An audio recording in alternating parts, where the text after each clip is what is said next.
Capítulo 6. ¿Quién puede beneficiarse del método Wim Hof? Ahora que ya sabes en qué consiste el método de Wim Hof y lo que la ciencia piensa de él, la siguiente pregunta, naturalmente, es ¿quién puede beneficiarse de él? Ya hemos mencionado una serie de enfermedades como el reumatismo, la obesidad y la enfermedad de Lyme. ¿Con qué enfermedades vale la pena probar el método Wim Hof? Antes de echar un vistazo a varias patologías y dar ejemplos de personas que han empezado a trabajar con ejercicios respiratorios y entrenamiento frío, primero nos gustaría echar un vistazo a cómo el método Wim Hof puede ayudar a las personas que están sanas. Gente sana. Nadie en su sano juicio tomaría duchas de agua fría para estar sano. ¿Por qué deberías preocuparte por no estar enfermo si gozas de una salud perfecta? Sencillamente no te preocupa estar enfermo, ni siquiera la posibilidad de poder enfermar. Aún así, hay razones de sobra para que las personas sanas tomen duchas frías o naden al aire libre en agua fría. Te da una sensación de que estás vivo, realmente vivo, sobre todo si tienes un trabajo que implique estar sentado la mayor parte del tiempo. Puede estar bien, pero no te levantas de un salto cada mañana por la emoción de comenzar, así que tomar una ducha fría es una fantástica manera de empezar el día. Te encuentras a ti mismo rebosando energía. Atletas. El patinador y campeón holandés Steve Kramer toma un baño de hielo después de una intensa sesión de entrenamiento para recuperarse con mayor rapidez. Tras una carrera o entrenamiento intenso, los músculos de los atletas producen sustancias como el lactato, que pueden permanecer en el cuerpo durante mucho tiempo y quieren deshacerse del exceso de lactato lo más rápido posible para poder empezar a entrenar intensamente de nuevo sin demora. El ejercicio físico extenuante también causa daños microscópicos a los músculos. Si se descansa lo suficiente, ese daño se repara y el cuerpo se fortalece. Este proceso es conocido como supercompensación. La hidroterapia, meterse en un baño de hielo, acelera el proceso de residuos en el cuerpo.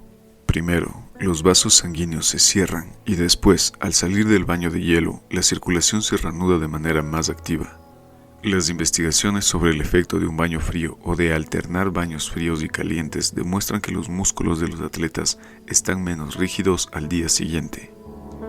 Beckley et al. Han llevado a cabo un estudio a gran escala sobre los efectos de los baños de agua fría en la capacidad de recuperación del cuerpo. De los 58 estudios después de la actividad física, los atletas que tomaron un baño de agua fría presentaban menos dolor que aquellos que se habían recuperado pasivamente. Tras este breve vistazo a las personas sanas y a los atletas, ahora vamos a ver el método Wim Hof en relación con una serie de enfermedades y otros problemas de salud. De nuevo, nos gustaría hacer hincapié en que nuestro objetivo no es animarte a que dejes tu tratamiento habitual ni perjudicar o juzgar los tratamientos convencionales, pero sí animarte a que veas el vínculo entre cómo la respiración afecta a millones de células en nuestro cuerpo y posibles problemas o trastornos de salud. La presión sanguínea. El corazón bombea la sangre a través de las arterias, lo cual genera presión en los vasos sanguíneos. Si esta presión aumenta demasiado, incrementa el riesgo de sufrir enfermedades cardiovasculares. Los médicos miden dos valores cuando comprueban la presión sanguínea: el nivel más alto, sistólico, y el nivel más bajo, diastólico. La presión sanguínea se expresa en términos de estos dos niveles. Se considera que la presión normal sanguínea tiene un nivel sistólico de 120 mmHg, milímetros de mercurio, y un nivel diastólico de 80 mmHg. Las personas que tienen la presión sanguínea alta suelen percibir muy pocos síntomas, pero la presión continua en los vasos sanguíneos puede provocar daños en los órganos, por ejemplo en los músculos del corazón y las arterias, pero también en los ojos, los riñones y el cerebro. El nivel sistólico es más variable y, en particular, más sensible al estrés. La presión diastólica proporciona una buena indicación del riesgo de enfermedades cardiovasculares. Si es superior a 95 mmHg, los médicos prescribirán un tratamiento y aconsejarán al paciente que, por ejemplo, deje de fumar, coma más sano, tome menos sal, pierda peso, haga por lo menos 1 hora de actividad física al día y aprenda a gestionar el estrés. Si todo eso no ayuda, el siguiente paso es prescribir una medicación. Creemos que es una pena que los médicos no incluyan la exposición al frío en sus consejos. Como hemos visto en el capítulo sobre el entrenamiento frío, puedes entrenar tus vasos sanguíneos exponiéndolos al frío. Los vasos sanguíneos se contraen en respuesta al frío para garantizar la provisión de sangre de los órganos vitales y se abren de nuevo cuando el cuerpo entra en calor. Puedes entrenarlos cerrándolos enérgicamente y volviéndolos a abrir. Parece que vale la pena intentarlo si tienes la presión sanguínea alta. Es evidente que deberías empezar tomando duchas de agua fría y no metiéndote directamente en un baño de hielo. Sin duda, eso ayudó a la madre de Jack Egberts, de la que también hablamos en el capítulo sobre el entrenamiento frío. Tras tomar duchas de agua fría durante un mes, pudo dejar su medicación después de consultarlo con su médico. Cáncer.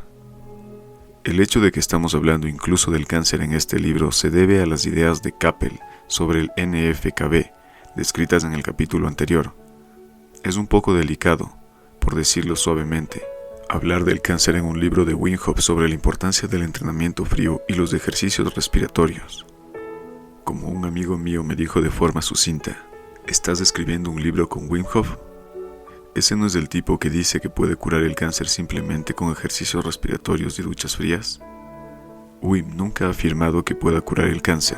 Por supuesto que nunca diría eso. Sin embargo, a mi amigo se le ponen los pelos de punta cuando oye el nombre de Wim Hof. Oímos reacciones como estas bastante a menudo. Personas que rechazan a Wim porque es una persona que da falsas esperanzas a la gente. Wim Hof dice que él no cura el cáncer. Aún así, el astronauta y físico Hugo Ockels, que padecía cáncer de riñón, empezó a nadar en las aguas frías de los canales de Ámsterdam después de pasar una semana con Hof. El galardonado filósofo holandés René Gude, con cáncer de huesos, empezó a realizar los ejercicios respiratorios de Wim. El periodista Mark Bos, con cáncer de próstata, tiene un asiento frío en su cobertizo, una especie de bañera de madera en la que se puede meter y donde la temperatura permanece siempre a 1 grado centígrado. ¿Estaban estos hombres desesperados por encontrar una cura?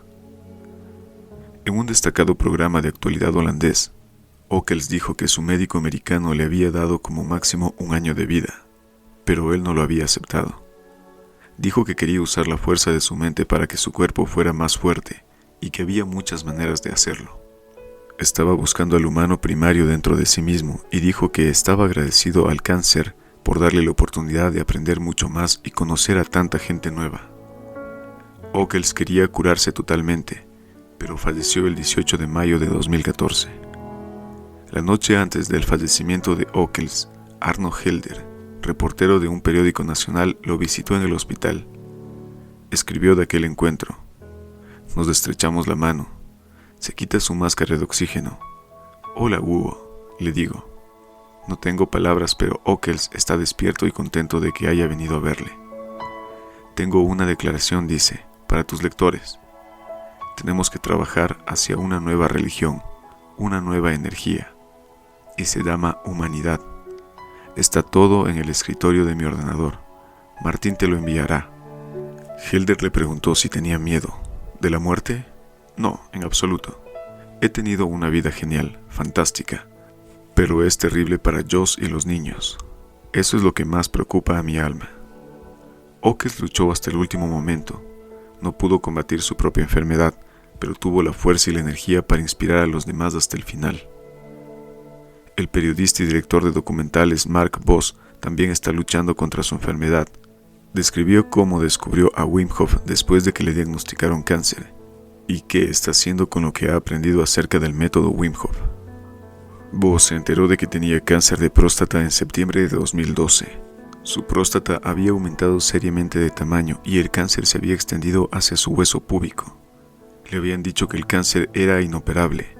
Tras su diagnóstico, se sometió a más exámenes en el centro médico de la Universidad de Radboud y recibió más malas noticias. El cáncer también se había extendido al hígado y era intratable. Bos rechazó las inyecciones debido a los desagradables efectos secundarios, pero tomó pastillas y emprendió su búsqueda. Empezó a investigar su propia enfermedad como si fuera un tema interesante para un documental. También empezó a hacer más deporte y a comer más sano. De forma instintiva sentía que era bueno hacer todo lo que consideraba saludable y que nunca había tenido tiempo de hacer como periodista. En cualquier caso, quería hacer algo. Mediante un programa neurolingüístico PNL descubrió el libro Curación Cuántica de Deepak Chopra. También se familiarizó con la psicoterapia y entró en contacto con Wim Hof. Este era una consecuencia lógica de su búsqueda en muchas áreas diferentes. Boz intenta ver el cáncer como un compañero que puede que esté con él para siempre. Sin embargo, su máximo deseo es curarse. El entrenamiento frío y los ejercicios respiratorios juegan un papel importante en sus esfuerzos por mantenerse tan en forma como sea posible, llevando una vida sana. Después del primer entrenamiento con Wim Hof, estaba entusiasmado con los efectos. Tenía más energía y su estado de ánimo fue muy positivo durante varios días, así que decidió continuar. Fue a Polonia durante una semana para hacer entrenamiento frío en las montañas y realizó ejercicios respiratorios durante más de 1 hora cada día. Los resultados eran prometedores. Después de un escáner en el hospital, recibió buenas noticias. Para sorpresa de los médicos, ya no había señales de cáncer en los huesos. Ahora que el cáncer ya no se estaba extendiendo, los médicos dijeron que existía una pequeña posibilidad de curarlo extirpando las glándulas afectadas, siguiendo un tratamiento de radioterapia de 7 semanas. Al principio Boz no estaba muy entusiasmado, pero no quería dejar su destino en manos de curanderos religiosos y morir sin haber sido tratado, así que aceptó someterse a la operación. No fue un éxito. Los médicos extirparon 41 glándulas, 17 de las cuales estaban afectadas por el cáncer, pero el tumor en la próstata era demasiado grande. Los radioterapeutas cancelaron el tratamiento planeado, 35 sesiones en 7 semanas, porque creían que no le haría ningún bien, y Boz volvió a la casilla de salida. Se había sometido a una fuerte operación para nada, estaba completamente agotado y desilusionado. Tenía que recuperar su confianza y eso es lo que hizo. Justo antes de su operación, Boz había decidido participar en la expedición para escalar el Kilimanjaro. Su deseo de llegar a la cima era un incentivo enorme para empezar a trabajar con el método Wim Hof de nuevo. Así que empezó a entrenar. Mejoró su forma física y para diciembre de 2013 era capaz de correr 19 kilómetros otra vez. Pero justo cuando todo parecía ir de nuevo en la dirección correcta, Boz aún tuvo que lidiar con otro contratiempo. Su antígeno prostático específico, AP, que era de 52 antes de la operación, había aumentado a 200 después de operarse y ahora era bastante superior a 300. Era un desastre. Boz tuvo que tomarse el entrenamiento con mucha más calma y, por si fuera poco, sufrió una lesión, pero aún así fue al Kilimanjaro. A través de una combinación de su compromiso y los ejercicios respiratorios, llegó a la cima. Boz nunca ha creído que el método Wim Hof pueda curarle, pero ha notado que le aporta energía adicional cada día para poder vivir su vida de una forma más positiva y activa. Teniendo en cuenta sus circunstancias, se siente muy bien. Sale a correr y realiza ejercicios respiratorios y entrenamiento frío todos los días. En lugar de yacer en la cama enfermo con su cáncer de próstata, vive su vida al máximo. Tiene una nueva novia, viaja mucho y ha dirigido un documental sobre su enfermedad, su búsqueda y experiencias. Se llama Ritor Himmel, un billete de ida y vuelta al cielo. ¿Tiene algún consejo para las personas que padecen cáncer? No, dice Boz. No para los pacientes de cáncer. Mi historia es un ejemplo de cómo puedes mejorar las circunstancias de tu vida tú mismo. Pero sí que tengo un consejo para los médicos que nos tratan. Deberían quitarse su corsé de pautas y protocolos y mostrar un poco más de interés en cómo las personas que lo hacen por su cuenta logran progresos reales. Inflamación. Como describimos en el capítulo sobre la ciencia, es interesante observar qué sucede en el caso de enfermedades donde la inflamación juega un papel importante. Pickers descubrió que Wim Hof es capaz de controlar sus proteínas inflamatorias. ¿Qué podría significar eso para las personas que toman antiinflamatorios? Como he dicho antes, las personas examinadas en el grupo de Hof estaban sanas, así que no sabemos nada acerca de los efectos del método Wim Hof en personas que están enfermas. No sabemos si la gente que toma antiinflamatorios se beneficiaría de él, pero es un hecho probado que las personas son capaces de controlar sus propias proteínas inflamatorias. Así que también puede ser cierto para aquellas que toman medicinas para controlar la inflamación.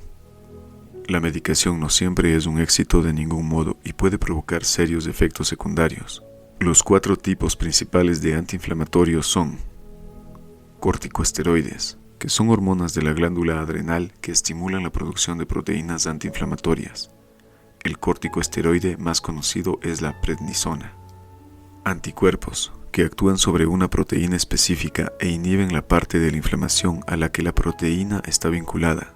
Un ejemplo de anticuerpo es el anti-TNF-alfa.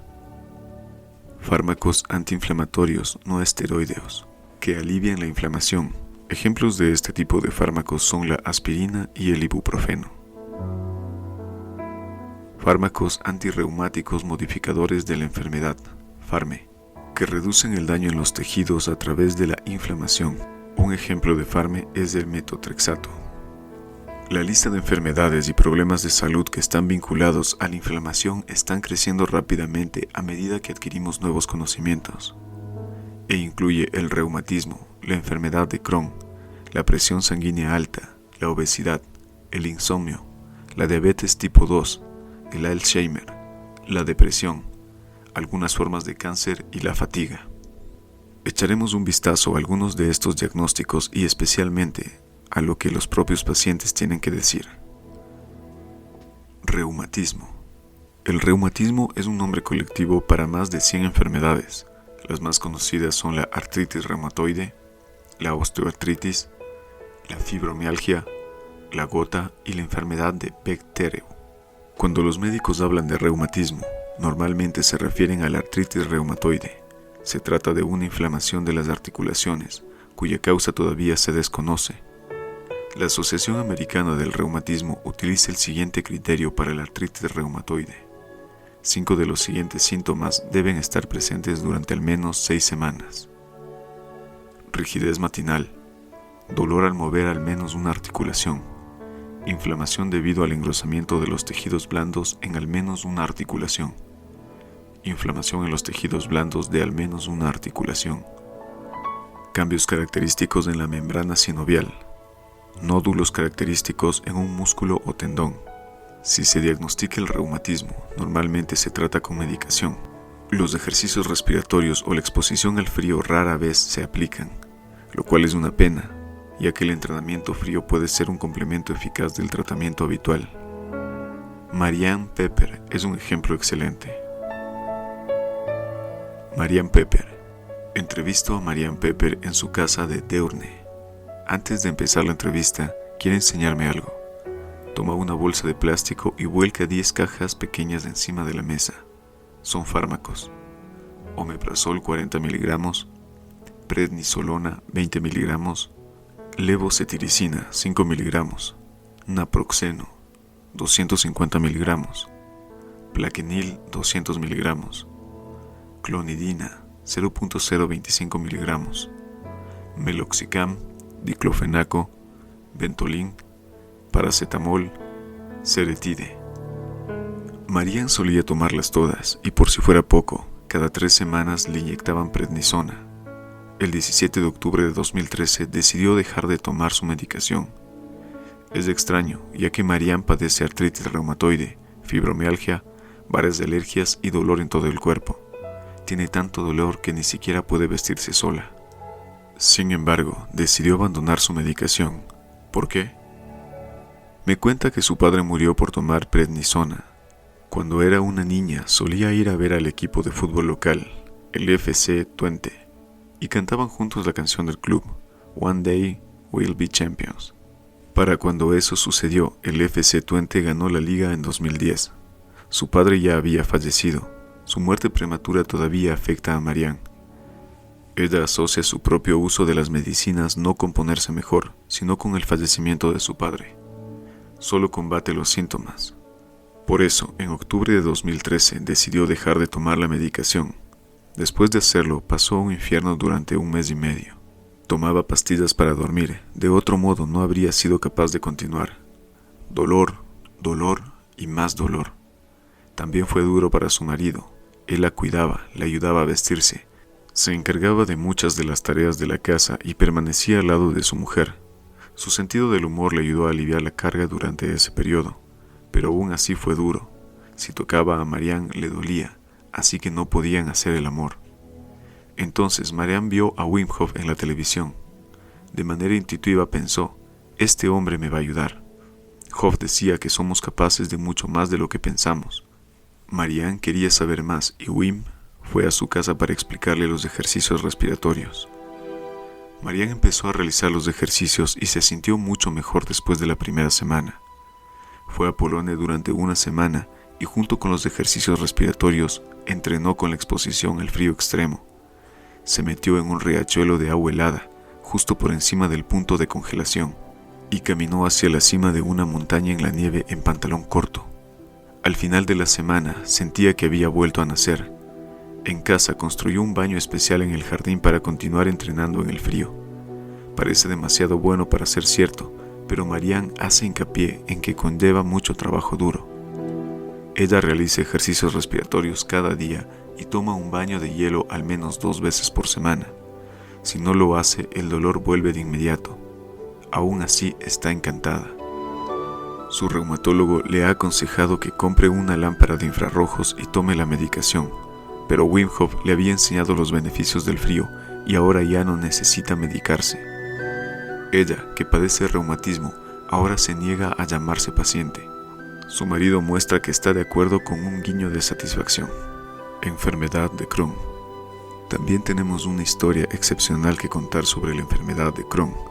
La enfermedad de Crohn es una enfermedad crónica del estómago y los intestinos que afecta a unas 200.000 personas en los Países Bajos.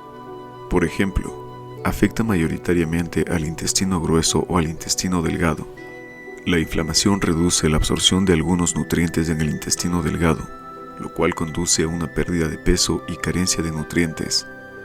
Esto causa fatiga y una gran variedad de problemas de salud no específicos. La inflamación también puede provocar daños permanentes en la pared del intestino, dando lugar a una pérdida de sangre. Los problemas no están limitados al intestino. Las personas que padecen la enfermedad de Crohn también suelen tener dolor en las articulaciones y afecciones cutáneas. A veces es necesario extirpar secciones del intestino para mantener la enfermedad bajo control. Sin embargo, existen pruebas de que el método de Wim Hof puede mantener la enfermedad a raya. Matthijs Storm, 1981. En 2008, Matthijs Storm fue diagnosticado con la enfermedad de Crohn. Se sintió aliviado. Finalmente habían encontrado algo. Durante muchos años había sufrido fatiga. Después de trabajar, simplemente se dejaba caer exhausto en el sofá y, de hecho, nunca podía disfrutar de su amor por las artes marciales porque su sistema era demasiado débil. Pero ahora sabía por qué. Después de visitar al médico y que le enviaran al hospital, tenía la enfermedad de Crohn. Storm tiene una manera inteligente de describir su enfermedad. Tengo una pared intestinal de extrema derecha, dice. Ataca todo lo que es extraño y eso conduce a una inflamación. Le recetaron fármacos para inhibir la inflamación. La mayor parte de ellos no le hacían efecto, solamente algunos medicamentos pesados del grupo TNF-alfa, que es un conocido agente biológico, parecían aliviarle un poco. Storm aprendió a vivir con la enfermedad, se identificó con ella, explicaba su fatiga y sus limitaciones. Pero, al cabo de 2 años, algo empezó a carcomerle. Quizás estuviera imponiéndose más restricciones de las necesarias. Naturalmente, la enfermedad de Crohn es la enfermedad de Crohn, pero existen muchas otras maneras de generar más energía, incluso con una inflamación crónica en el intestino. Empezó a leer libros sobre respiración, sobre deporte y sobre nutrición, y comenzó a meditar. En su búsqueda de más conocimientos e información, se encontró con la página web de Wim Hof y vio unos cuantos videos. Se entusiasmó de inmediato con los beneficios de las técnicas de respiración, pero no pensaba que el entrenamiento frío de Hof fuera apropiado para él. Entonces, un año más tarde, su cuñado le contó que Wim solo come una vez al día. Eso le animó a echar otro vistazo a la página web de Wim. Tal vez una inflamación crónica del intestino se podía aliviar comiendo menos. Storm leyó entonces en la página web que los resultados de las investigaciones médicas sugerían cautelosamente que Wim podía utilizar su método para influir en su sistema inmunitario. Storm estaba fascinado. Decidió asistir a uno de los talleres de Wim y ver si podía servirle de ayuda. Por error, resultó que Storm se registró para un fin de semana de instructor en lugar de un taller regular. Participó en todo, realizó los ejercicios de respiración y se metió en una bañera de hielo. Después del fin de semana, estaba encantado y rebosante de energía. Storm había vuelto a adquirir el control sobre su cuerpo y no se había sentido como un paciente durante todo el fin de semana. De vuelta a casa, empezó a realizar los ejercicios. Su estado de ánimo mejoró, y por las noches después de trabajar, volvía a tener de nuevo tiempo y energía para hacer varias tareas de casa. Sus niveles de energía continuaron aumentando de manera considerable e incluso empezó a ir y venir del trabajo en bicicleta, algo que no había sido capaz de hacer antes. Eso le motivó para hacer más. Continuó con el curso de instructor y ganó cada vez más control sobre su cuerpo. Entonces, Wim le preguntó si quería escalar el Kilimanjaro. ¿Qué?, pensó. ¿Ese no es un monte de 6.000 metros de altura en Tanzania? Pero después de dudar durante mucho tiempo si era una buena idea, Storm decidió acompañarle. Durante el entrenamiento, su confianza en sus propias habilidades creció aún más. Por las mañanas iba a trabajar en bicicleta con el torso desnudo, a temperaturas tan solo unos grados por encima de cero. Una mañana, la policía hizo que se detuviera y le preguntaron si se encontraba bien. Cuando les explicó que iba a escalar el Kilimanjaro con Wim Hof y que estaba realizando entrenamiento frío, los agentes se echaron a reír y le desearon buena suerte. Ya habían oído hablar de Wim a través del héroe local Henk van den Berg, que también trabajó con el método Wim Hof y casi no tenía problemas con su reumatismo. La expedición al Kilimanjaro fue dura, pero Storm llegó a la cima y estaba satisfecho. Un año después recibió sorprendentes noticias del hospital. Ya no encontraban indicios de inflamación en sus heces. Storm estaba convencido de que se debía a los ejercicios respiratorios y al entrenamiento frío. Más tarde, Storm aprendió que tenía que seguir realizando los ejercicios. Entusiasmado por tener tanta energía, empezó a hacer demasiado. Trabajaba más y renovó su casa. También dedicaba mucha atención a su esposa, que estaba embarazada. Tenía muy poco tiempo para realizar los ejercicios y sus niveles de inflamación empezaron a aumentar de nuevo. La enfermedad de Crohn había regresado, pero no era muy diferente de cuando fue descubierta por primera vez en 2008. Entonces, Storm estaba contento de que hubiera una explicación para sus problemas. Era oficialmente un paciente de Crohn. Ahora estaba contento porque sabía lo que tenía que hacer, porque sabía cómo combatir la inflamación, volver a practicar Hofing. En el periodo siguiente, sintió de nuevo que tenía control sobre su cuerpo, que no solo dependía de los médicos y los fármacos. Su médico reaccionó de manera positiva a su desarrollo e hizo hincapié en la importancia del equilibrio en nuestras vidas. El método de Wim Hof ayuda a Storm a mantener ese equilibrio y le proporciona la fuerza para seguir teniendo el control de su vida. Puede que padezca la enfermedad de Crohn, pero Storm ya no es un paciente. Depresión. Es bien sabido que las personas que padecen enfermedades autoinmunes sufren reacciones inflamatorias persistentes que atacan su propio tejido. Pero en la década de 1980, el inmunólogo Emo Drexhage descubrió algo excepcional. Los trastornos de conducta como el autismo y la esquizofrenia estaban presentes de manera sorprendentemente común entre las personas con enfermedades autoinmunes. A Drexhage se le ocurrió que las respuestas de inflamación persistentes también podrían estar afectando al cerebro. Al principio, sus ideas no recibieron mucho apoyo por parte de los psiquiatras, pero hoy en día están tomando su teoría cada vez más en serio. En un interesante artículo en NWT Magazine, el periodista Job de Priese escribió que, en los últimos años, los trastornos psiquiátricos, especialmente la depresión, el autismo y la esquizofrenia, habían estado cada vez más vinculados al sistema inmunitario.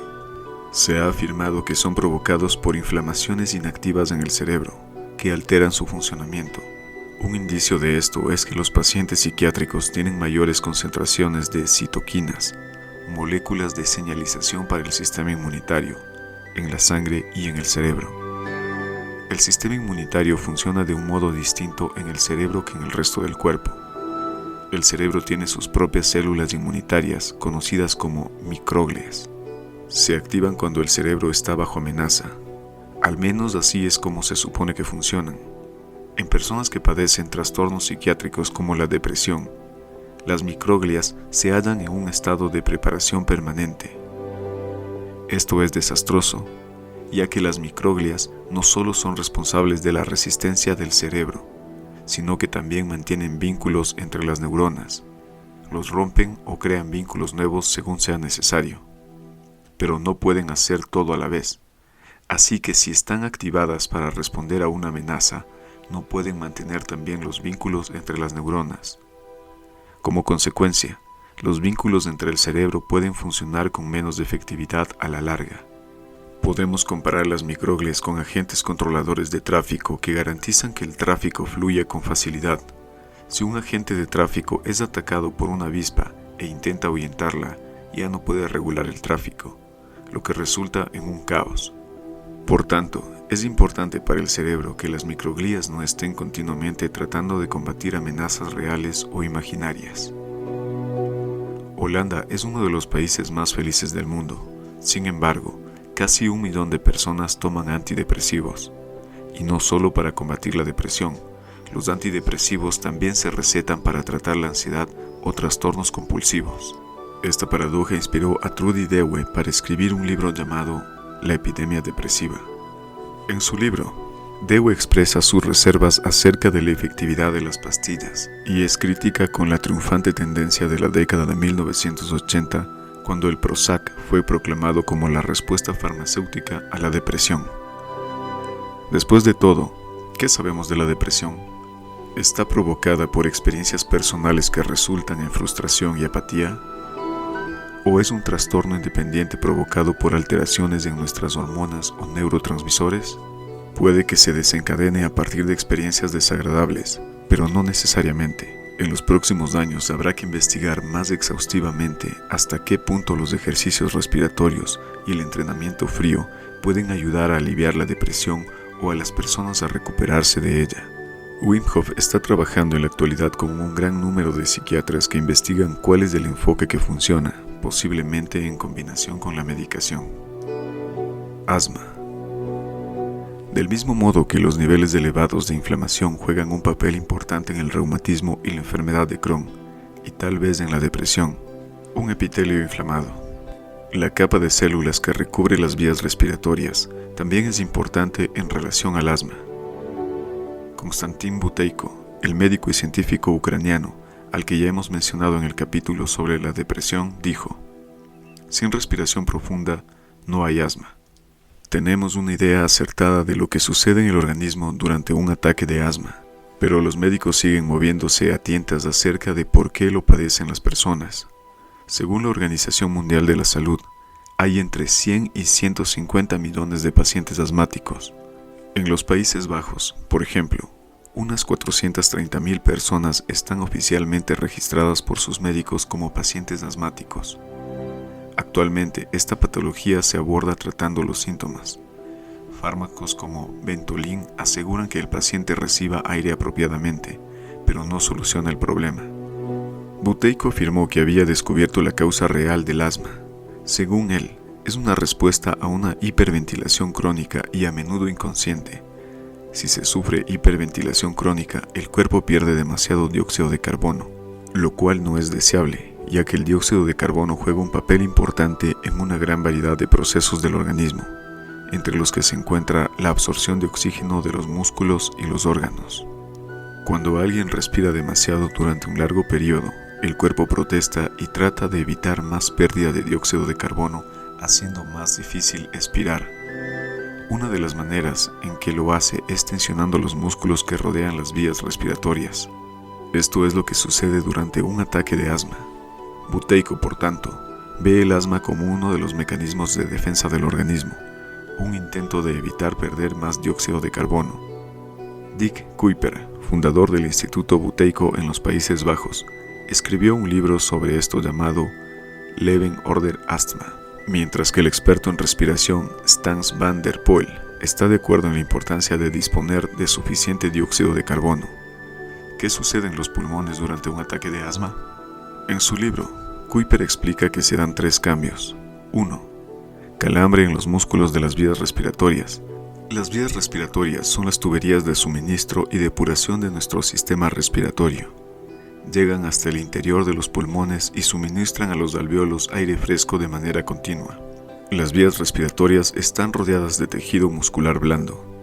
Durante un ataque de asma, este músculo puede sufrir un calambre. Eso puede suceder en la parte superior de los pulmones, pero también puede ocurrir mucho más hacia adentro, por ejemplo, cerca de los alvéolos. Entonces las vías respiratorias se estrechan, haciendo que respirar sea más difícil.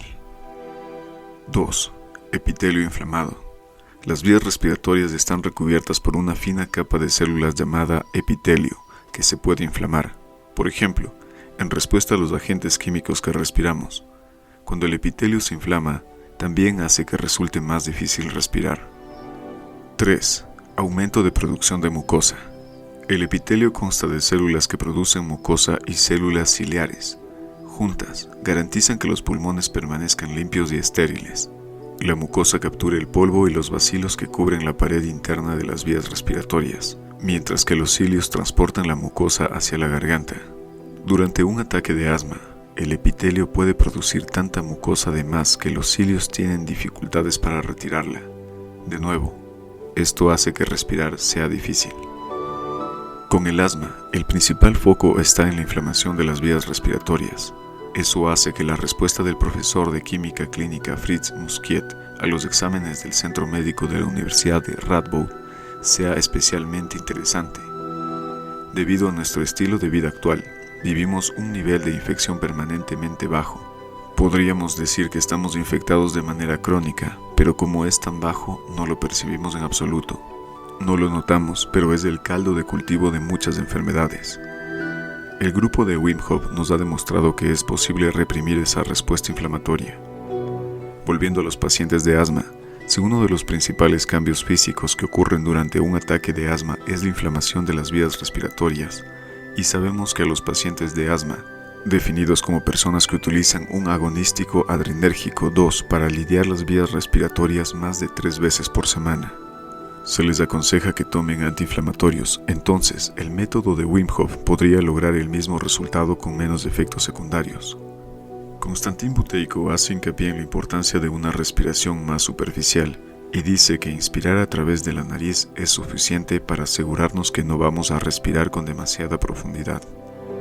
Las técnicas de respiración de Wim Hof, que implican inspirar profundamente y después expirar despacio, parece que están totalmente reñidas con esto. Sin embargo, después de realizar estos ejercicios, observamos que las personas empiezan a respirar con más tranquilidad y que sus niveles de dióxido de carbono vuelven a la normalidad. La gran diferencia es que, durante los ejercicios, la respiración está controlada, mientras que las personas que padecen asma respiran demasiado profundamente y no pueden controlarla. Artritis. Desde 2013, la artritis también se ha relacionado con la inflamación. La artritis es una enfermedad progresiva en la que el cartílago entre las articulaciones disminuye de manera paulatina, causando dolor y rigidez. Alrededor de 1.200.000 personas en los Países Bajos padece alguna forma de artritis. El tratamiento actual consiste en tomar analgésicos y, si es muy grave, implantar una nueva articulación. Durante mucho tiempo se creyó que la artritis era una enfermedad del cartílago en sí causada por el desgaste y el desgarro de las articulaciones. Esto es coherente con el hecho de que suele darse en personas mayores y personas obesas cuyas articulaciones de las rodillas se desgastan con más rapidez debido al exceso de peso. Eso parece plausible, excepto por el hecho de que las personas obesas a menudo también tienen artritis en las manos, lo cual no se puede explicar con una carga mecánica excesiva. El 18 de junio de 2013, Lobke Hermann, 1983, recibió el doctorado por su tesis Inflamación, un vínculo entre el síndrome metabólico y la osteoartritis. Tras la investigación, Hermann afirmó: ahora tenemos una visión completamente diferente de la artritis. Una respuesta inflamatoria leve causada por el sobrepeso probablemente sea algo significativo. especialmente en las primeras fases de la enfermedad. Diabetes de tipo 2. Existen dos tipos principales de diabetes. Características de la diabetes tipo 1. El cuerpo ya casi no produce insulina por sí mismo. El sistema inmunitario destruye accidentalmente las células que producen la insulina. Los pacientes tienen que inyectarse insulina unas cuantas veces al día o utilizar una bomba de insulina. Antes se conocía como diabetes juvenil. 1 de cada 10 personas que padecen diabetes pertenecen al grupo 1. Características de la diabetes tipo 2. El cuerpo es resistente a la insulina. Ya no responde a la insulina de manera adecuada. Insensibilidad a la insulina. El exceso de peso y la falta de actividad física, la edad y el historial de la enfermedad en la familia pueden aumentar el riesgo de contraer diabetes de tipo 2. Los pacientes normalmente son tratados con fármacos. Se les aconseja que sigan una dieta sana y se les hace ver la importancia de la actividad física. A veces también tienen que inyectarse insulina. Antes se conocía como diabetes del adulto, pero ahora es bastante común entre personas más jóvenes. 9 de cada 10 personas que padecen diabetes pertenecen al grupo 2. Recientemente no solo se presta una gran atención al vínculo entre la obesidad y la diabetes de tipo 2, sino también a la relación entre estos dos factores y la inflamación. La Fundación para la Diabetes en los Países Bajos muestra el siguiente mensaje en su página web. La obesidad juega un papel importante en el desarrollo de la diabetes de tipo 2, porque el cuerpo reacciona peor a la insulina en personas con sobrepeso. Existen fuertes indicios de que la inflamación del tejido graso también juega un papel, y se han llevado a cabo investigaciones para estudiar más este vínculo. Las investigaciones demostraron que la proteína citoquina IL-1 desempeña un papel importante en la inflamación del tejido graso. Esto se estudió en las células de animales y humanos bajo estudio. La proteína es más activa en el caso de la obesidad, especialmente en la grasa alrededor de la cintura. En ratones, el cuerpo reaccionó mejor a la insulina cuando la proteína era inhibida. Los investigadores también descubrieron una proteína hermana de la IL-1, la IL-37, que tiene el efecto contrario. En los animales examinados, la IL-37 proporcionaba protección tanto de la inflamación como de la obesidad a la insulina en el caso de la obesidad. Esto puede ofrecer un nuevo modo de abordar la diabetes tipo 2. Estos resultados hacen posible en el futuro estudiar si la inflamación se puede inhibir con fármacos, con el objetivo de mejorar la insensibilidad a la insulina. Aquí también se ha establecido un vínculo directo entre la inflamación y una enfermedad del bienestar, y se va a investigar. Existe una buena razón para dar una justa oportunidad a los ejercicios respiratorios y el frío en esta investigación, aunque todavía no sabemos qué es lo que sucede antes, la inflamación, la obesidad o la diabetes. Sin duda vale la pena investigar. Entonces, ¿cómo están relacionadas la inflamación y la obesidad? Obesidad. Existen cada vez más pruebas de que la obesidad y la inflamación están relacionadas. En 2013, una investigación en Brisbane, Australia, demostró que las personas obesas tienen un nivel anormal de la proteína inflamatoria PAR2 en el tejido adiposo abdominal. La investigación, publicada en The FASEB Journal, fue dirigida por el Dr. David P. Fairley, que llevó a cabo exámenes en ratas y humanos obesos, y los resultados ofrecen nuevos puntos de vista sobre el vínculo entre la inflamación y la obesidad. El nivel de proteína PAR2 incluso aumenta en las superficies de las células inmunitarias humanas a través de ácidos grasos en la dieta. Las ratas obesas que fueron alimentadas con grandes cantidades de azúcar y grasas tenían niveles elevados de PAR2, pero si se les administraba un fármaco oral que se unía a la PAR2, la inflamación causada por la proteína quedaba bloqueada. Lo mismo sucedía con los otros efectos negativos de una dieta alta en azúcares y grasas. Este importante nuevo hallazgo vincula la obesidad y las dietas altas en grasas y azúcares con cambios en células inmunitarias y el estado inflamatorio, haciendo hincapié en una percepción creciente de que la obesidad es una enfermedad inflamatoria, dijo Fairley, que trabaja en el Instituto de Biociencia Molecular en la Universidad de Queensland. Los fármacos diseñados para bloquear ciertas proteínas inflamatorias, como en este informe, pueden ser capaces de evitar y tratar la obesidad, que a su vez es un importante factor de riesgo para la diabetes de tipo 2, enfermedades cardiovasculares, embolias, insuficiencia renal, amputación de miembros y varios tipos de cáncer. El Dr. Gerald Weissman, editor jefe de FASEB Journal, añadió: sabemos que comer demasiado y no hacer suficiente ejercicio provoca sobrepeso y después obesidad. ¿Pero por qué? La esencia de este informe es que la obesidad es una enfermedad inflamatoria y la inflamación desempeña un papel más importante en la espiral descendente de la obesidad de lo que percibe la mayoría de personas. Parece que una vez que podamos controlar la inflamación, podemos comenzar a controlar todo lo demás. Afortunadamente, estos científicos ya han identificado un compuesto prometedor que parece funcionar. La investigación australiana es interesante, pero la conclusión de los investigadores de que los fármacos se pueden usar para controlar las proteínas inflamatorias parece haber quedado obsoleta ahora que los efectos beneficiosos de los ejercicios respiratorios y el entrenamiento frío han sido ilustrados. Un cambio de dieta, más actividad física, ejercicios respiratorios y entrenamiento frío. ¿Por qué no? Posiblemente eso también pueda controlar las proteínas inflamatorias. Annie-Marie Heubel lo descubrió por sí misma. Heubel, una antigua y gran jugadora de waterpolo, ahora es propietaria de una empresa llamada Top Sport Connect. Después de dejar el deporte de alta competición, dedicó toda su energía a su nueva empresa. Eso significaba una gran cantidad de reuniones, viajar y comer mucho, a consecuencia de lo cual ganó mucho peso. Durante muchos años probó una sucesión de dietas, pero nunca con el resultado deseado, hasta que su antigua compañera de equipo, Marianne Pepper, hizo que se interesara por el método de Wim Hof. Cambió su estilo de vida por completo y combinando una dieta sana y baja en sal, bebiendo mucha agua y el método Wim Hof. Ahora ha perdido 14 kilos y se siente de nuevo en forma tanto a nivel mental como físico.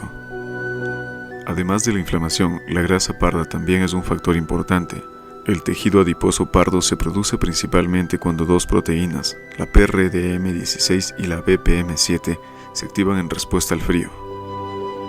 Como hemos explicado anteriormente, el cuerpo tiene dos tipos de tejido adiposo, blanco y pardo. El tejido adiposo blanco se utiliza para almacenar grasa, mientras que los bebés y otros animales en particular utilizan la grasa parda para mantener el cuerpo a la temperatura adecuada. De hecho, es extraño que los humanos adultos apenas tengan grasa parda, ya que es una fuente de combustible muy valiosa.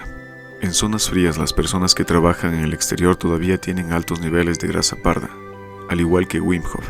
Por tanto, el tejido adiposo pardo se produce cuando el cuerpo tiene frío. También garantiza que el organismo mantenga un buen equilibrio entre la grasa almacenada y la grasa utilizada como combustible. Esto se debe a que, al contrario que el tejido adiposo blanco, el tejido adiposo pardo contiene una gran cantidad de mitocondrias. Las mitocondrias son las centrales eléctricas de nuestro cuerpo. Capacitan al tejido adiposo pardo para quemar más grasa que el tejido adiposo blanco, que apenas contiene mitocondrias. En resumen, un cuerpo frío produce más tejido adiposo pardo, lo cual permite quemar más grasa en las células. Cuanto más tejido adiposo pardo tengas, más quemas y más peso pierdes. En el contexto de la energía y de quemar grasa, también es interesante echar un vistazo a lo que puede suceder en el caso de las personas que padecen fatiga. Fatiga. La teoría del antiguo asistente de laboratorio de función pulmonar, Stans van der Poel, también es interesante en relación con nuestro examen de los sistemas de energía del cuerpo. En su libro, Fatiga crónica nunca más, escribe que nutrientes como las grasas, las proteínas y los carbohidratos se queman a nivel celular. Esa energía es requerida por todos los músculos y órganos, tanto cuando se están utilizando como cuando están en reposo.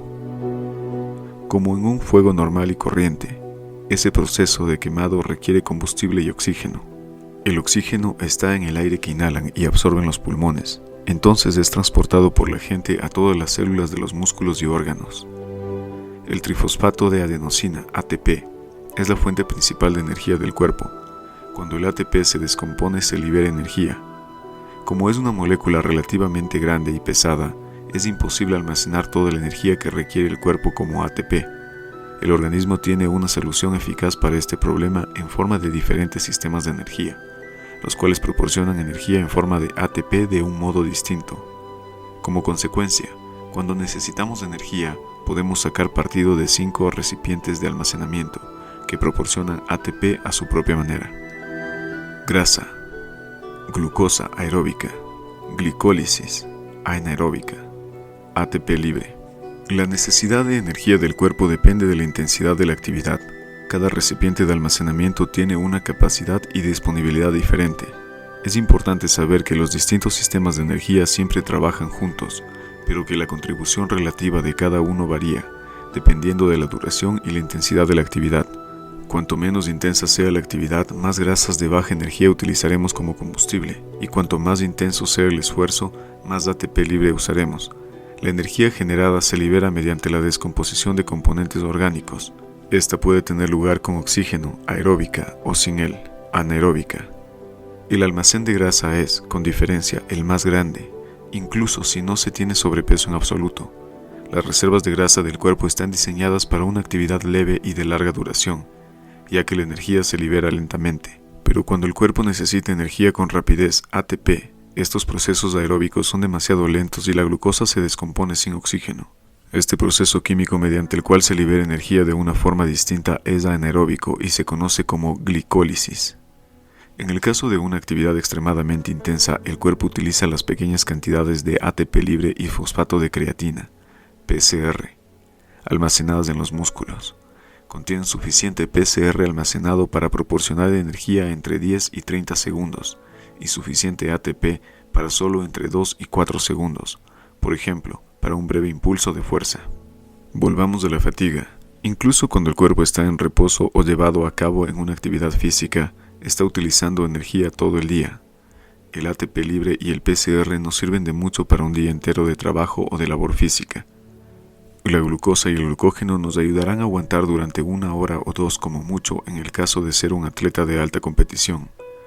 Y como observamos en las personas que llevan a cabo huelgas de hambre, tenemos suficiente grasa para mantenernos con vida durante varios días. Un cuerpo sano primero quema la grasa almacenada en los músculos y después aprovecha las reservas de grasa en el tejido adiposo subcutáneo. Cuando la actividad se detiene, la grasa en los músculos se reaprovisiona de tejido adiposo. Cuanto mayor sea el esfuerzo, más reservas de glucosa utilizará el cuerpo. Sin embargo, los resultados de los exámenes demuestran que las personas que padecen fatiga crónica también sacan partido de sus reservas de azúcar en lugar de la grasa cuando están en reposo. Los cuerpos de las personas que padecen desgaste, síndrome de fatiga crónica, SFC, síndrome de Pfeiffer y fibromialgia dan los mismos resultados que aquellas implicadas en una actividad física extenuante.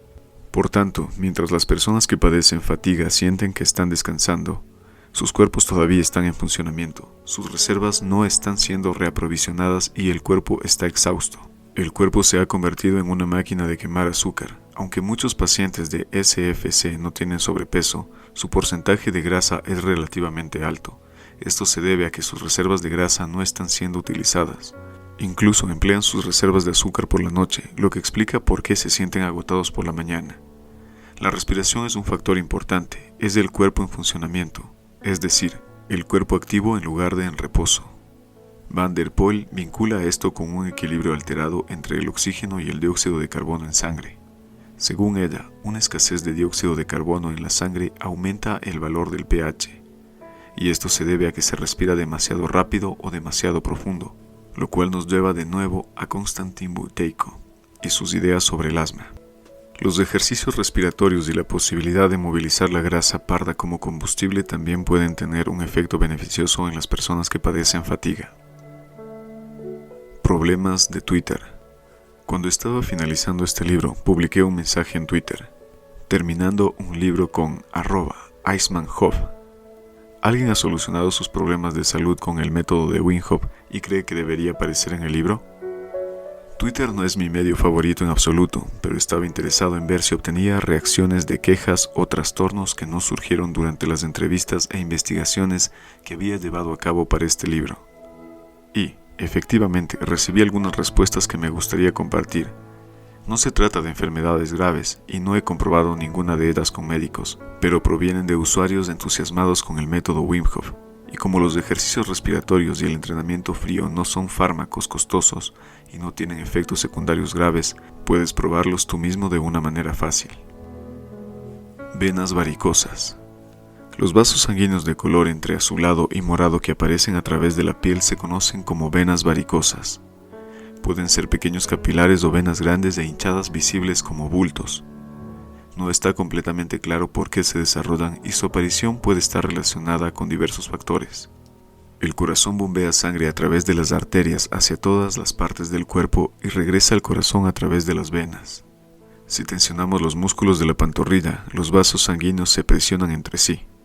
Debido a que hay válvulas en las venas de las piernas, la sangre no puede fluir hacia abajo, así que es empujada hacia arriba, hasta el corazón. Si la sangre de las piernas no fluye de nuevo hasta el corazón adecuadamente, se acumula en las venas, la presión aumenta, las venas se dilatan y las válvulas no vuelven a cerrarse como deberían. Las válvulas que no funcionan bien impiden que la sangre fluya hacia arriba, lo que significa que se acumula más sangre en las venas y éstas se dilatan aún más. Las hemorroides también son venas varicosas, pero se encuentran en el interior y alrededor del ano. Después de mi mensaje en Twitter recibí un número de respuestas de personas que habían solucionado sus problemas de hemorroides de manera totalmente inesperada después de realizar el entrenamiento frío. Manos y pies fríos. Si tomas duchas de agua fría tendrás menos problemas con las manos y los pies fríos. Parece un poco contradictorio, pero en realidad es muy lógico. Como resultado de estar expuesto al frío extremo, tu cuerpo empezará a generar calor, como cuando encendemos un termostato. Cuando la exposición al frío se detiene, por ejemplo, al cerrar el grifo de la ducha, tu cuerpo continúa generando calor. Además del entrenamiento frío, los ejercicios respiratorios también ayudan a dejar de tener las manos y los pies fríos. Una causa de este problema puede ser la respiración rápida e irregular. Parece extraño, pero es cierto. Si respiramos rápido, exhalamos demasiado dióxido de carbono. La proporción de oxígeno y dióxido de carbono en sangre debería ser aproximadamente 3:2, pero si respiramos demasiado rápido, alteramos este equilibrio. Si tenemos demasiado poco dióxido de carbono en el organismo, los vasos sanguíneos se contraen, la circulación es menos eficiente y lo notamos de inmediato en las extremidades, las manos y los pies. El secreto de una vida longeva. Después de mi mensaje en Twitter, alguien me envió un artículo del periódico nacional holandés Algemeen Dagblad, en el que se describía un estudio de los efectos del ibuprofeno. El titular decía: el ibuprofeno podría ser el secreto de una vida longeva. Los investigadores habían examinado el fármaco, normalmente utilizado para aliviar el dolor y combatir la fiebre y la inflamación, en levadura, hongos y gusanos. No era un estudio que me entusiasmara precisamente por el vínculo. Una vez más, con un antiinflamatorio era interesante. El fármaco parecía que inhibía el envejecimiento de manera considerable. Los investigadores de la Universidad A&M de Texas y otros lugares administraron a levaduras, hongos y gusanos una dosis de ibuprofeno diaria durante 3 años, comparable a la dosis que toman los adultos. La vida de la levadura se incrementó un 17%, 12 años en términos humanos.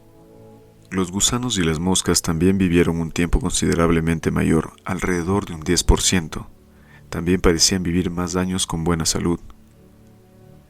Ellen Nolen, profesora de biología celular en el Centro Médico de la Universidad de Groningen, calificó los resultados como prometedores.